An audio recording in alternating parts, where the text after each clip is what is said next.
Our next guest is one of our favorite parenting experts. She was recently the MC for World Culture Festival in Washington, D.C. Katherine Sellery joins us now to share her tips for cultivating cultural curiosity in kids. Katherine, hi, welcome back to the show. Hey, good to see you. Thank you so much. Excited to be here. Fun topic. What an honor that must have been to be the MC at that event.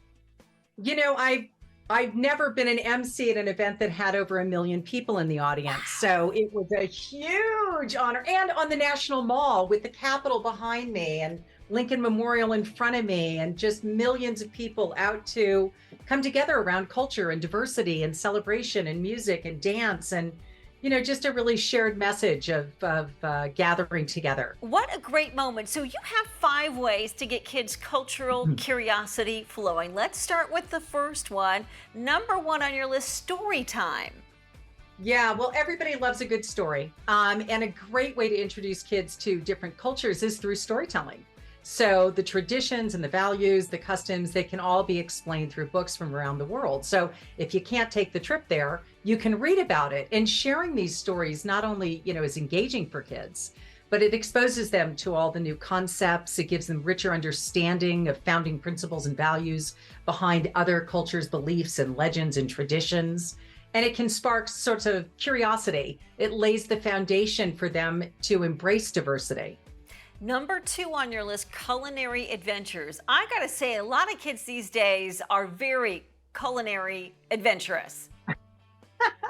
I thought you were going to say culinary adverse, like they don't want to try anything new. And that happens a lot too. True. But the more you can sort of expose your kids to different tastes, give them opportunities to try new foods, explore various cuisines and cultures, it actually will cultivate more of their taste buds, more interest in different sorts of things. I have one that was like, I won't try anything. Another one who would try everything. But the traditions and the flavors, all of that is so wonderful. And it's a great way for you to practice with your kids and show collaboration. If you bring it home and you do it together and you cook and you look it up in the cookbook. I mean, we found that one of our kids just really became a great cook doing this together with her. Yeah, you never know what you're going to tap into, that vein of gold that your kids might have, exposing them to these things on your list. Number 3, festivals and celebrations. A great way to celebrate diversity. And every one of our cities is going to have all these different festivals that we can attend, local cultural events, and explore different communities and how they celebrate life. It's a wonderful way to immerse your kids, to allow them to witness the colors, the music, the traditions that all these unique cultures offer. And again, it's amazing what can get sparked inside of someone just through the exposure. This one is interesting, Katherine. Number 4 on your list, pen pals across borders. Explain. Yeah, so I don't know, did you have a pen pal growing up or anything like that? No, not particularly. I mean, I used to write to relatives all the time, but never part of a pen pal program. No.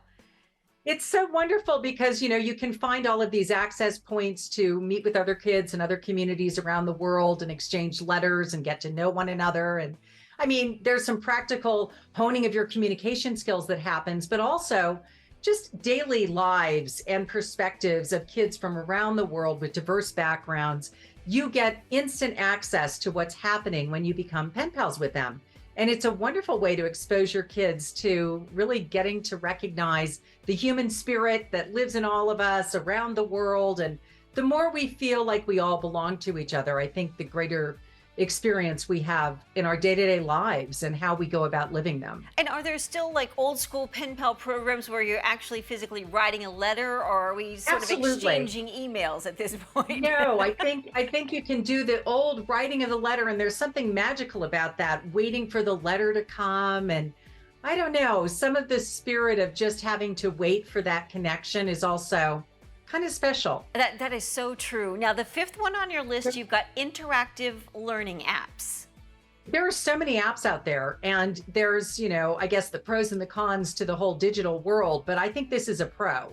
And if you can get access to all these different communities through an app, right? I mean, some of them are designed to just expose kids to different cultures. Some of them are 3D, and they incorporate games and quizzes and lessons that make learning about the world an engaging experience, something different from just history class.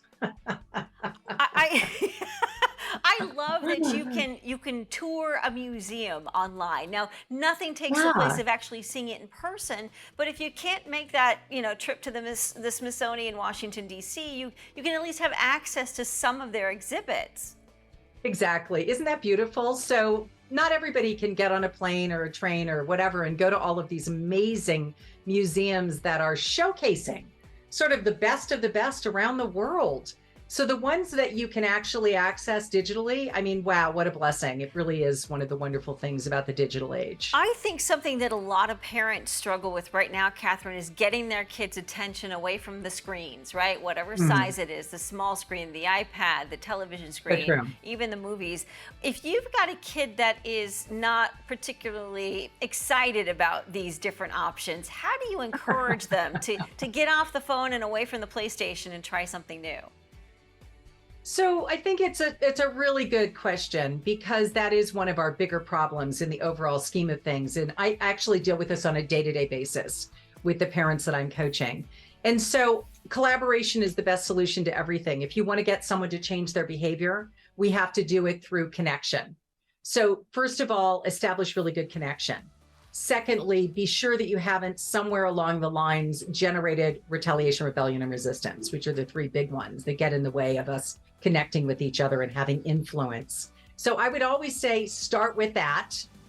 And then from there, you'll have a good conversation and ability to connect with your kids. Terrific. Catherine, so great to chat with you. For more information, please visit freeparentingbook.com. We're back right after this.